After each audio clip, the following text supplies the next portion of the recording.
आज या ठिकाणी आयोजित केलेल्या या मेळाव्याचे अध्यक्ष आमचे मित्र कॉम्रेड गिरीश फोंडे, त्याचबरोबर मंचावर उपस्थित असणारे देशमुख साहेब, ॲडव्होकेट बोरांडे, स्वाभिमानी शेतकरी संघटनेचे आमचे जिल्हाध्यक्ष रवींद्र इंगळे,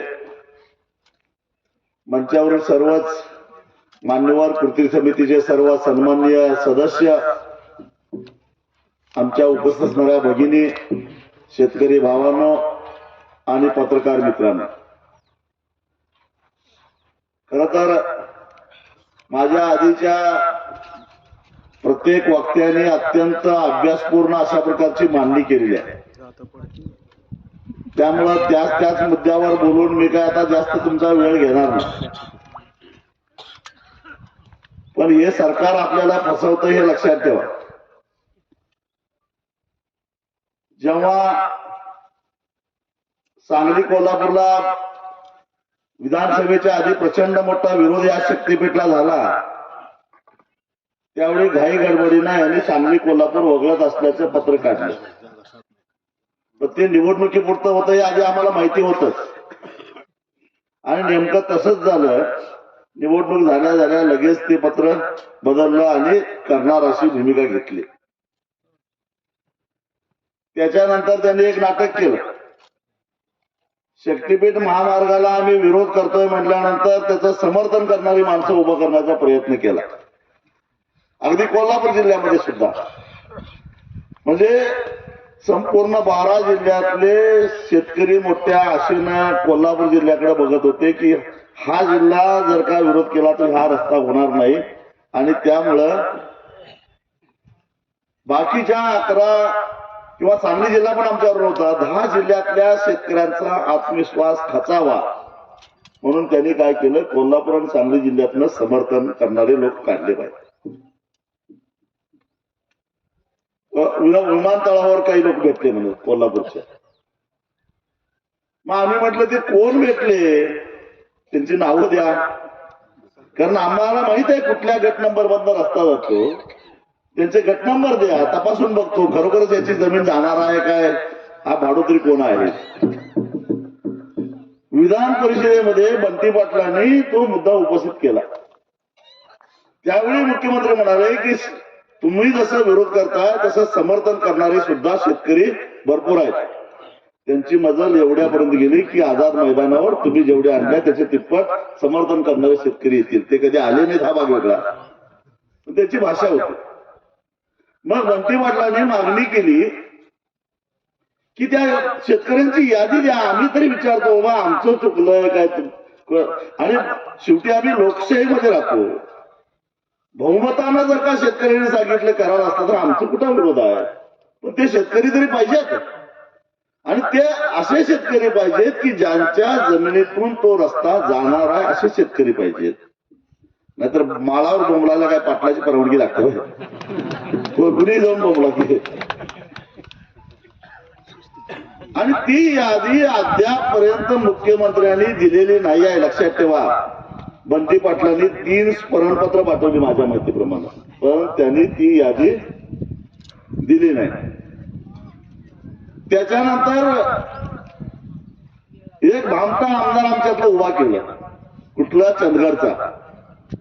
ते टपोरीच आहे हो. आणि ते म्हटले की शक्तीपीठ चंदगड मधनं घ्या. अरे शक्तीपीठ जाणार होता कागड, भुदरगड, आजऱ्यातनं असं पलीकडे जाणार होतं. ह्याच्यात चंदगडचा आणि शक्तीपीठचा काही संबंधच नव्हता. म्हणजे आमच्यातनं वळवा. आता ह्याच्यातनं वळवायचा कसा वळवायचा, आणि परत डोंगर कसा वळवायचा नाही. पण आणि त्याच्या समर्थनासाठी म्हणून काही लोक त्याने मोर्चात आणले. आता त्याला विरोध करणारी त्याच तालुक्यातली माणसं आणि पुढे उभं राहिली, मग ते बारगळलं. आता त्या आमदाराला शक्तीपीठ चंदगड मधनं का पाहिजे होता. या शक्तीपीठ महामार्गाच्या या महामार्गाला अनेक पैलू आहेत, लक्षात ठेवा. यांना सह्याद्रीचा डोंगर ओलांडत असताना हा डोंगर पोखरायचा आहे त्यांना. आणि तुम्हाला माहिती आहे की बहुतेक भाग सगळा हा सह्याद्रीचा डोंगर हा इको सेन्सिटिव्ह झोन मध्ये येतो. तिथं उत्खननाला बंदी आहे. ज्या पूर्वी परवानगी घेतलेल्या तेवढ्याच बॉक्साईटच्या खाणी आहेत. पूर्वी नंतर आता एकही नवीन खाणीला परवानगी मिळत नाही. मोठ्या प्रमाणामध्ये खनिज त्या सह्याद्रीमध्ये आहेत, त्याचं उत्खनन करायचं आहे. यांना या शक्तीपीठ महामार्गाच्या माध्यमातून त्याचं निमित्त सांगून तो डोंगर पोखरायचा आहे. आणि शिवाजी पाटलासारखे तस्कर त्यासाठी तयार आहेत आणि म्हणून ते याचं समर्थन करतात हे लक्षात घ्या. त्यांना तुमचा रस्ता झाला काय गेला ह्याच्याशी काही नाही. या खनिजांची तस्करी करायची आहे त्यांना. त्या निमित्तानं अनेक टेकड्या, अनेक डोंगर पोखरून त्यातला बॉक्साईट किंवा अनेक जे काही खनिज आहेत ती पळवायचे. नाहीतर तिथं परवानगी मिळतच नाही. यांनी केंद्र सरकारने गाजावाजा करून सुरत चेन्नई ग्रीनफील्ड हायवे जाहीर केला. काय झालं त्या रस्त्याचं पुढं? त्यांना नाशिकच्या पुढं परवानगी मिळाली नाही. पर्यावरण खात्यानं ती दिली नाही, कारण सगळा आदिवासी पट्ट्यातून आणि जंगलातून जो रस्ता जातो तिथं परवानगी मिळाली नाही म्हटल्यानंतर आता सुरत चेन्नई सोडलं आणि नाशिक तुळजापूर एवढाच धरला देण्यात आला. बाकी सगळं सोडून दिलं. कुठे गेली तुमची महत्वाकांक्षी योजना सुरत चेन्नई? म्हणजे काही करून यांना रस्ते करायचे आहेत. माझं भाषण कदाचित तुम्हाला राजकीय वाटेल, पण तरी सुद्धा मी सांगतो, भारतीय जनता पक्ष सगळ्यात श्रीमंत पक्ष झाला. याचं कारण त्यांनी देशामध्ये जे रस्ते उभा केले त्या रस्त्यामध्ये कमावलेल्या पैशामुळे श्रीमंत झालेला हे लक्षात घ्या. कुठेतरी वस्तुस्थिती समजावून घेतली पाहिजे. नाहीतर एवढा पैसा या पक्षाकडे आलाच कुठं? राज्यसभेमध्ये एका मला वाटतं कुठल्या तरी खासदाराने काढलं होतं की गेल्या म्हणजे अधिकृतरित्या देणगे घेऊन इलेक्ट्रॉल बॉन्ड घेऊन यांनी पैसे किती कमावले ते. अजय माकननी काढलेलं होतं.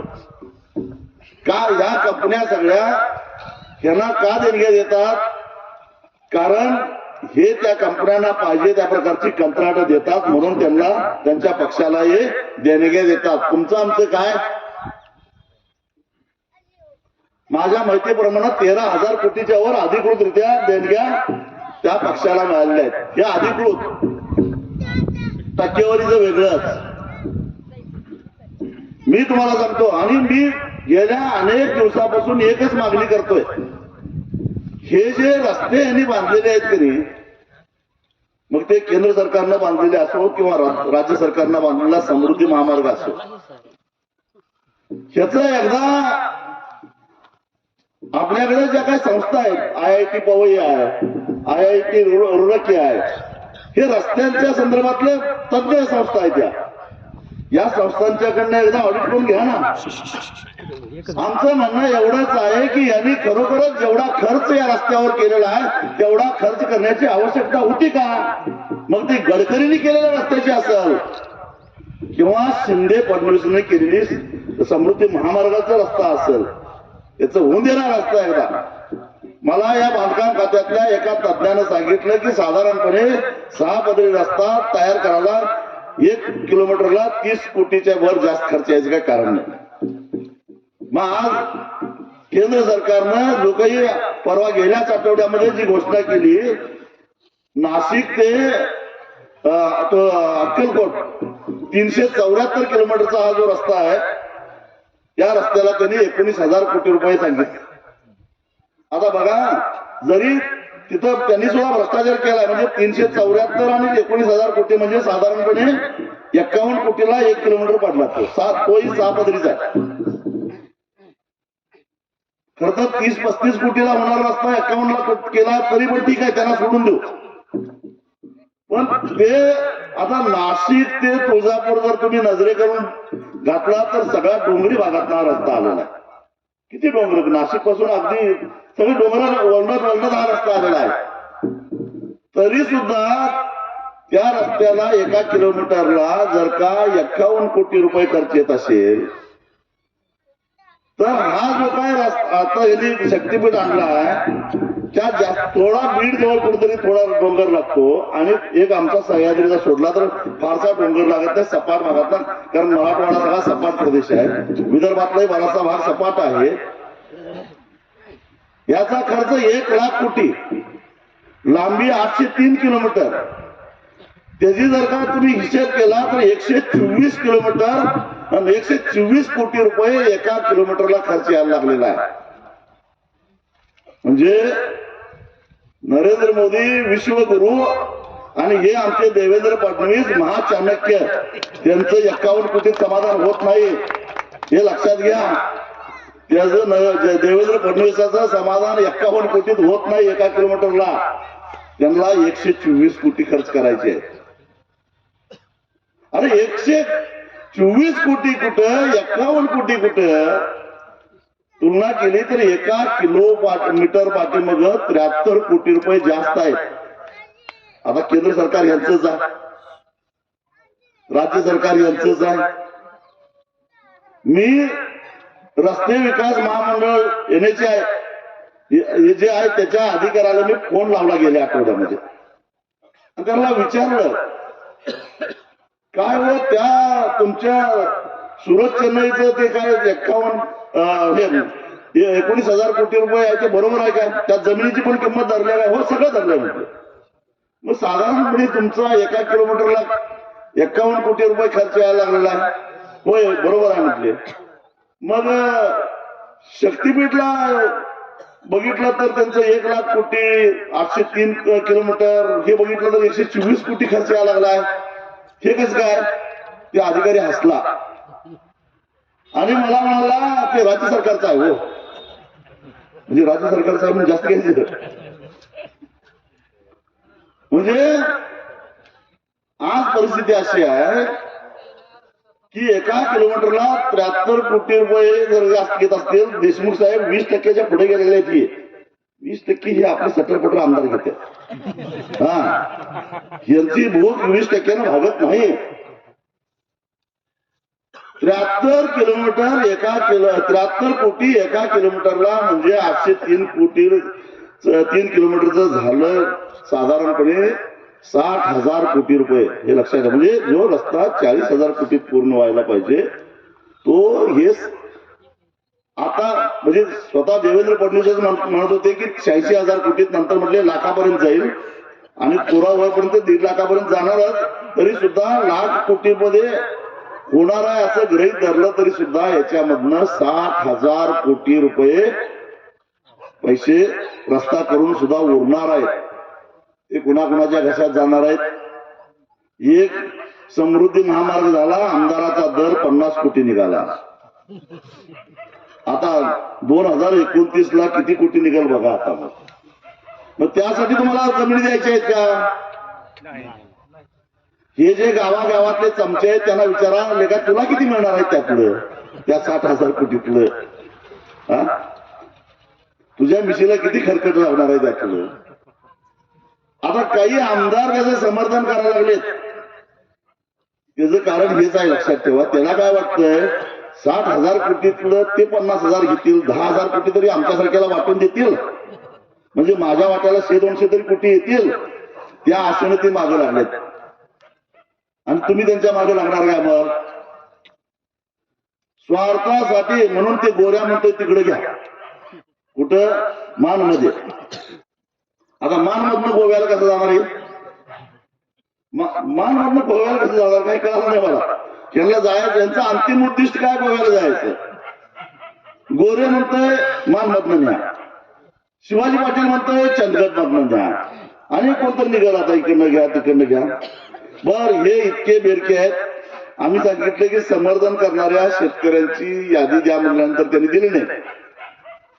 मग त्यांनी एक डाव टाकला. थेट मला विचारायची हिंमत नाही यांची कुणाची, किंवा माझ्यावर चर्चा करायची हिंमत नाही. मला सांगू देत नाही. एक फोन आला, शहाजी बापूंनी तुम्हाला भेटायला सांगितलं. काय काम आहे? तर बापूंचं काहीतरी काम आहे. मी म्हटलं बापूला काय माझा नंबर माहित नाही, फोन करायला सांग म्हटलं मला, भेटायला सांग. नाही म्हटलं आम्ही सगळे तुम्हाला भेटणार. कसं काय काम आहे सांगा म्हटलं. तर ते शक्तीपीठ संदर्भात आहे म्हटले. मग म्हटलं समर्थन करायला येणार आहे काय विरोध करायला येणार आहे? तर आमचं समर्थन आहे. न आल्याने चांगलं म्हटलं, शिव्या खाऊन जाऊ नका माझ्याकडनं. कुठं येत आहे माझ्याकडनं? या लोकांनी काय केलं यांना माहिती आहे, मी शेतकऱ्याला फारसं काय बोलत नाही, शक्यतो मुद्दा समजावून सांगण्याचा प्रयत्न करतो. यांना म्हणजे काही दारातच उभा करत नाही. म्हणून यांनी काय केलं, शेतकऱ्याची शिष्टमंडळ माझ्याकडे पाठवायची. विकास व्हायला लागलाय, तुम्ही कशाला विरोध करताय, होऊन दे की रस्ता. मला इकडे मोळ आणि ह्या भागातल्या लोक, सोलापूर जिल्ह्याचा सगळ्यांचा पाठिंबा आहे. आता इथे सोलापूर जिल्ह्यातले किती आहेत का नाही? आणि मला काय म्हणजे अख्ख्या सोलापूर जिल्ह्यानं समर्थन दिलंय. म्हटलं तुम्ही कुठं आहे? मी म्हटलं इथंच आहे. मी कुठं जातोय? अख्ख्या सोलापूर जिल्ह्यानं समर्थन दिलेलं आहे. आणि ते अलाइनमेंट काय बदलायला नको, ते गोरे राजकारण करायला. आणि सांगायचं कसं, गोरे राजकारण करणार आणि आमच्या भागाचा विकास होणार नाही, ते तिकडं मान खटाव करणार रस्ता न्यायला लागल्यात. आणि आमच्या सोलापुरातच ते गेला पाहिजे. म्हणजे प्रादेशिक अस्मिता तयार करायची आमच्या सोलापुरातनं. आता आमच्या सोलापुरातनं जायला पाहिजे म्हणणाऱ्याच्या शेतातनं काही ते जात नाही, पण कमिशन मात्र मिळणार त्याला असं म्हटल्यावर. आणि आम्ही तुम्हाला भेटायला येणार आहे. मी म्हटलं जे मला भेटायला येणार आहेत हा रस्ता होऊन दे असं सांगणार आहे. दोन प्रकार आहेत त्यातलं, म्हणजे भागाचा विकास होतोय म्हणून सांगणारा एक वर्ग, आणि दुसरं आम्हाला शेती परवडत नाही, तुम्हीच सांगताय शेती परवडत नाही, तर काय करायचं, शेती देऊन टाकूया असं म्हणणारा एक वर्ग. मला आमच्या कोल्हापूर जिल्ह्यातल्या सुद्धा काही लोकांचे फोन आले, आम्ही तुम्हाला भेटायला येणार म्हटलं. मी त्यांना वेळ दिली, या म्हटलं. आणि 6 का 7 जण फक्त आले माझ्याकडे. मी म्हटलं काय झालं, नाही ते जरा रस्ता झाला तर बरं होईल, पैसे मिळतील. किती मिळणार आहे तुला माहिती आहे? मी म्हटलं कागद पेन घेऊन, तुझा गट नंबर किती सांग म्हटलं, तुला पैसे किती मिळणार आहेत सांग म्हटलं, आणि तुझ्या गावातला बाजारभाव काय आहे मला माहिती आहे म्हटलं. 1 मिनिट थांबला नाही. आणि हे सगळे भारतीय जनता पक्षाचे पदाधिकारी नंतर मला कळालं. मग काय सांगायचं, शेतकऱ्यांचा विकास होऊन दे, भागाचा विकास होऊन दे. मग सांगली जिल्ह्यातले काही लोक आले आणि म्हटले की आम्हाला शेती परवडत नाही, आमची कर्ज भरपूर झाल्यात आणि ते गेलं तर बरं होईल. ठीक आहे म्हटलं, मी तुमच्या भावना मी समजू शकतो. यादी तयार करा, गट नंबर घाला, माझ्याकडे सगळं आहे. म्हटलं कुठल्या गटातनं जातोय रस्ता हे सगळं माझ्याकडे रेकॉर्ड आहे. मी तपासून बघतो खरोखरच तुमच्या शेतातनं रस्ता जाणार आहे का नाही.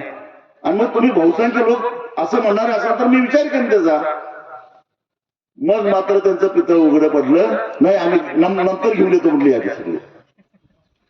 म्हणजे अशी बोगस माणसं पाठवायची आणि मग काय, आणि लगेच छापून आणायचं की आम्ही त्यांना भेटून आलो, त्यांचं समर्थन व्हायला पाहिजे असं सांगितलं. शेतकऱ्यांच्या हिताच्या आड येऊ नका, तुम्ही शेतकऱ्यांचे नेते आहात असं सांगायचं. या असे डाव चालू आहेत. या अशा कारस्थानाला बळी पडू नका. हा रस्ता करणं याचा अर्थ किमान 50 ते 60 हजार कोटी रुपये 2029च्या निवडणुकीसाठी काढून ठेवणं, यासाठी हे सगळे उद्योग चालू आहेत.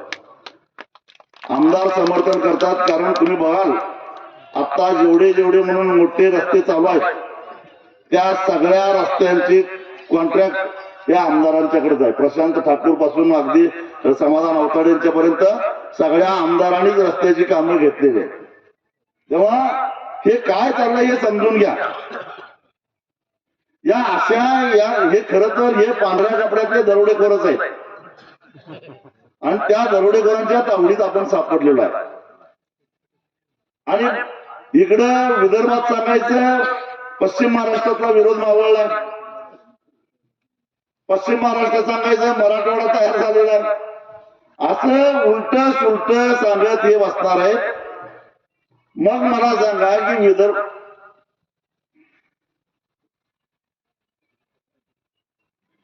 असं मला सांगा की अशा पद्धतीनं जर का हे दिशाभूल करत असतील, मग ते हिंगोलीच्या लोकांनी असं काय म्हटलं, हिंगोलीच्या लोकांनी सांगितलं की तुम्हाला जर रस्ता करायचा असेल कशासाठी करताय, आम्ही सगळेचे सगळे लोक तुमच्या भारतीय जनता पक्षात येतो, पण रस्ता तेवढा कॅन्सल करा, असं म्हटलं असतं का त्यांनी?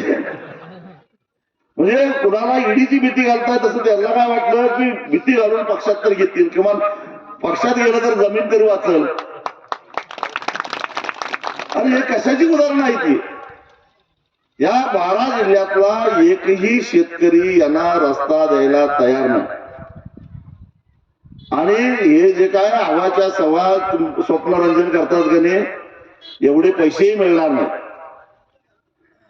हे आता पालखी मार्गाला मिळालेले पैसे म्हणा, किंवा रत्नागिरी नागपूर या महामार्गाला जो पैसा मिळाला ते म्हणा, ते पैसे ते रस्ते आधी अस्तित्वात होते. त्यामुळं ते हायवे सन्मुख तो भाग असल्यामुळं तिथं मागाशी कोणीतरी सांगितलं की चौरस फुटावर त्यांना पैसे दिले गेले, त्यामुळं त्यांना कोटीत पैसे मिळाले.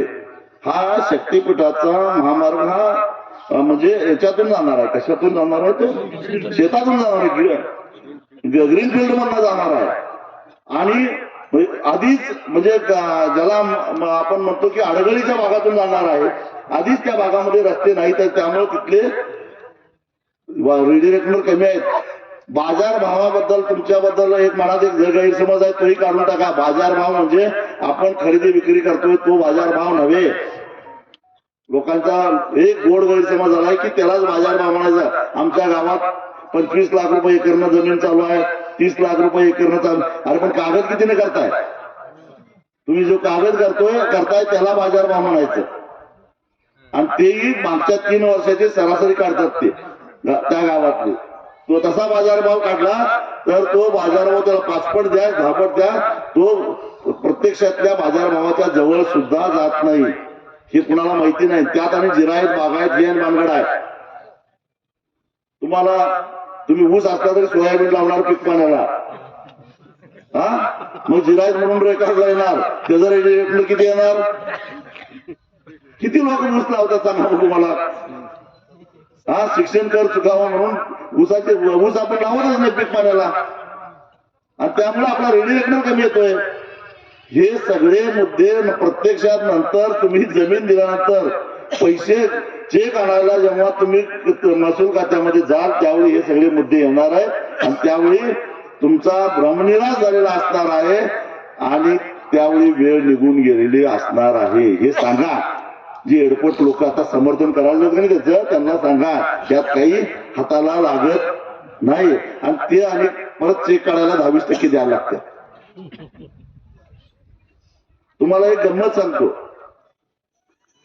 आम्ही सांगली आपला हा जो रत्नागिरी नागपूर महामार्ग आहे की नाही, त्यातला कोल्हापूर जिल्ह्यातला एक 33 किलोमीटरचा भाग अजून करायचा राहिलेला. तो ते सुप्रीम कंपनी त्यांना खाजगीकरणातनं केलेला असता, आणि त्याच्यानंतर राज्य सरकारचा त्यांचा झालेला वाद प्रकरण कोर्टात गेला, आणि कोर्टातनं जर निकाल लागेपर्यंत त्याला वेळ लागला, आणि नंतर निकाल लागला तोपर्यंत 2022ची दुरुस्ती झालेली होती. मग आता 2013 प्रमाणे ते पैसे द्यायला तयार नव्हते. आता सातत्यानं तो रस्ता होणं गरजेचं आहे, कारण एकच सांगली कोल्हापूरला जोडणारा एकच रस्ता आहे. त्यामुळे त्या रस्त्याला विरोधाची भूमिका आम्ही घेतली नव्हती. पण आमचं म्हणणं एवढंच होतं की अंकली ते चोकाक हा 33 किलोमीटरचा भाग आहे. अंकली पासून सोलापूर पर्यंत आणि चोकाक पासून रत्नागिरी पर्यंत शेतकऱ्यांना ज्या दरानं तुम्ही पैसे दिलेले आहात त्याच दरानं या 33 किलोमीटर मध्ये ज्यांची जमीन जाणार आहे त्यांना द्या. किती हो? जास्तीत जास्त 100 कोटीचा फरक पडणार तर. म्हणजे नव्या आणि जुन्या दरामध्ये, नव्या दरानं मला वाटतं की 171 कोटी रुपये झाले, आणि जुन्या दराप्रमाणे ते काहीतरी 76 कोटी रुपये काहीतरी होणार होते. नाही, नव्या दरांना 76 कोटी होणार होते, जुन्या दरानं 171 कोटी होणार होते. त्यासाठी 2 वर्ष केंद्र सरकार म्हणत होतं आमच्याकडे पैसा आहे, आम्ही बजेट काढून ठेवलेलं आहे, फक्त राज्य सरकारला परवानगी द्यावी. आणि राज्य सरकार परवानगी द्यायला 2 वर्ष लावत होतं. परवा ती परवानगी दिली.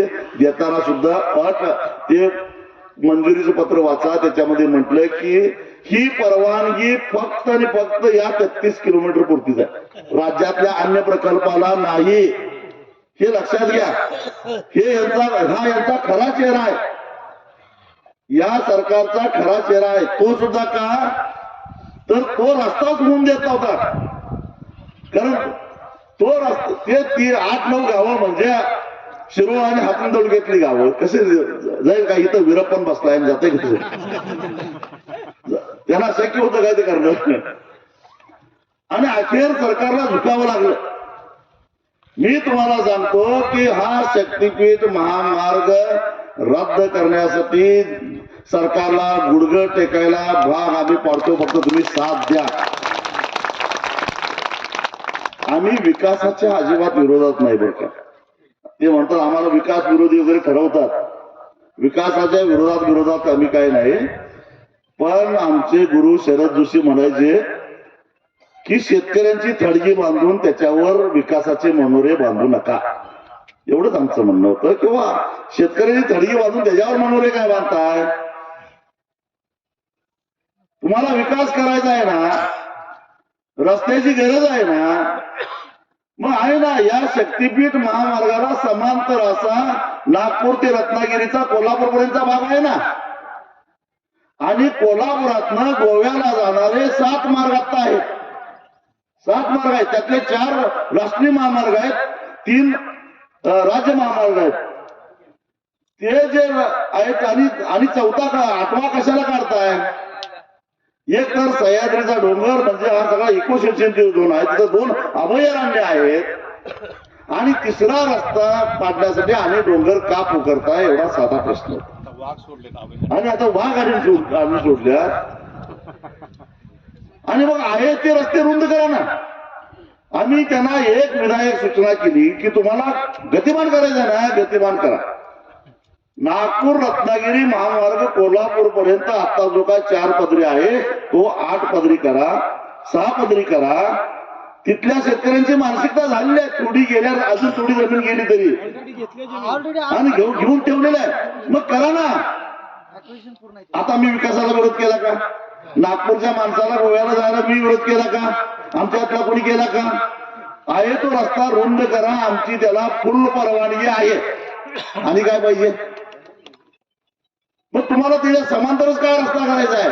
कारण समांतर रस्ता केल्याशिवाय आम्हाला 60,000 कोटी खाता येणार नाहीत. हे कारण आहे. हे विकास हा मुखवटा आहे. राज्याचा विकास, मराठवाड्याचा विकास किंवा विदर्भाचा विकास, विदर्भाला गोव्याला जोडणं हा यांचा मुखवटा आहे. किंवा शक्तीपीठ मुख्य रस्त्याला जोडणं हा यांचा मुखवटा आहे. कुठलं शक्तीपीठ रस्त्यावर नाही हो? तुळजापूर नाही, नॅशनल हायवे जाय की, औंढा नागनाथ नाही आहे की नाही, परळी वैजनाथ नाही आहे ना, पंढरपूर नाही, महालक्ष्मी नाही, ज्योतिबा नाही. सगळे राष्ट्रीय महामार्गाच्या शेजारीच आहेत. मग कुठलं आलं शक्तीपीठाने? म्हणजे देवाच्या नावानं अशा पद्धतीनं लोकांच्या भावनेशी खेळ करायचा आणि लोकांच्या डोळ्यामध्ये चुना टाकून किमान 50 ते 60,000 कोटी रुपये यांच्या घाणेरड्या राजकारणासाठी कमवायचे, हा हेतू यांचा आहे. त्याला आपण बळी पडायचं काय हे ठरवा. अजिबात आम्ही बळी पडणार नाही.